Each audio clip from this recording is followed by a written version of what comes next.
Hi friends, welcome back to మా channel middle class kitchen. ఎలా ఉన్నారు ఫ్రెండ్స్? బాగున్నారా? ఈరోజు మీకోసం స్నాక్ ఐటెం తీసుకొచ్చాము. సాయంత్రం పూట పిల్లలు స్కూల్ నుండి వచ్చినప్పుడు ఈ స్నాక్ ఐటెం చేసి పెట్టండి. పిల్లలు ఎంతో ఇష్టంగా తింటారు.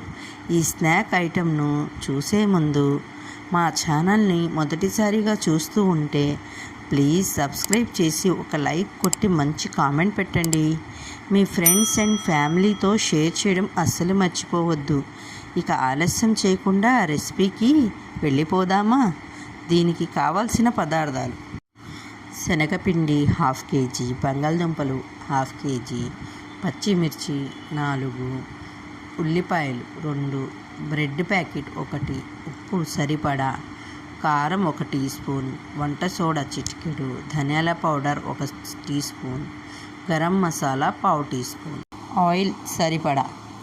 తయారు చేసే విధానం: ముందుగా శనగపిండిని జల్లించుకొని తగినంత ఉప్పు, చిటికెడు వంట సోడా, 1 టేబుల్ స్పూన్ కారం వేసుకోవాలి. ఇందులో నీళ్లను కొంచెం కొంచెంగా వేసుకుంటూ పిండిని బజ్జీల పిండిలా కలుపుకోవాలి.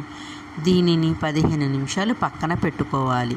ఇప్పుడు బంగాళాదుంపల కర్రీ కోసం బంగాళాదుంపల్ని కుక్కర్లో వేసి ఉడకబెట్టుకోవాలి. ఇలా ఉడకబెట్టిన బంగాళాదుంపల్ని పొట్టు తీసి సన్నగా ముక్కలుగా అయినా కట్ చేసుకోవచ్చు, లేదా స్మాష్ అయినా చేసుకోవాలి. 2 ఉల్లిపాయల్ని సన్నగా కట్ చేసి పెట్టుకోవాలి. పచ్చిమిర్చి కూడా సన్నగా కట్ చేసి పెట్టుకోవాలి. ఇప్పుడు స్టవ్ వెలిగించి గిన్నె పెట్టి ఆయిల్ని వేసుకోవాలి. ఆయిల్ వేడెక్కిన తర్వాత ఉల్లిపాయలు, పచ్చిమిర్చి ముక్కలని వేసుకొని బాగా ఫ్రై చేసుకోవాలి. ఉల్లిపాయలు బాగా ఫ్రై అయిన తర్వాత అందులో ఉప్పు తగినంత, పసుపు కొంచెం, కారం 1 టేబుల్ స్పూన్, ధనియాల powder 1 tablespoon, garam masala 1/2 teaspoon వేసి బాగా కలుపుకోవాలి.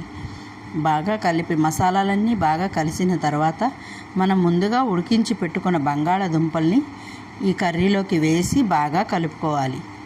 ఇందులోనే 1/2 గ్లాస్ వాటర్ వేసి ఈ కర్రీని ఒక 10 నిమిషాలు ఉడకనివ్వాలి.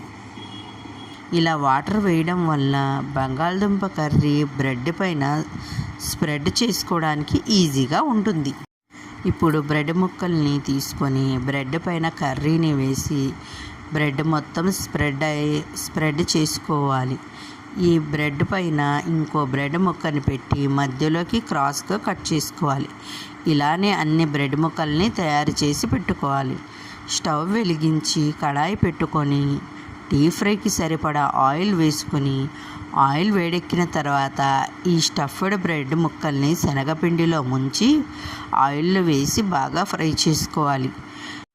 స్టవ్ని మీడియం ఫ్లేమ్లో పెట్టుకొని వీటిని బాగా తిప్పుతూ ఫ్రై చేసుకుంటే మన బ్రెడ్ పకోడా రెడీ. ఈ రెసిపీ కనుక మీకు నచ్చినట్టయితే మా ఛానల్ని సబ్స్క్రైబ్ చేయని వారు ప్లీజ్ సబ్స్క్రైబ్ చేసి ఒక లైక్ కొట్టి మంచి కామెంట్ పెట్టండి. మీ ఫ్రెండ్స్ అండ్ ఫ్యామిలీతో షేర్ చేయడం అస్సలు మర్చిపోవద్దు.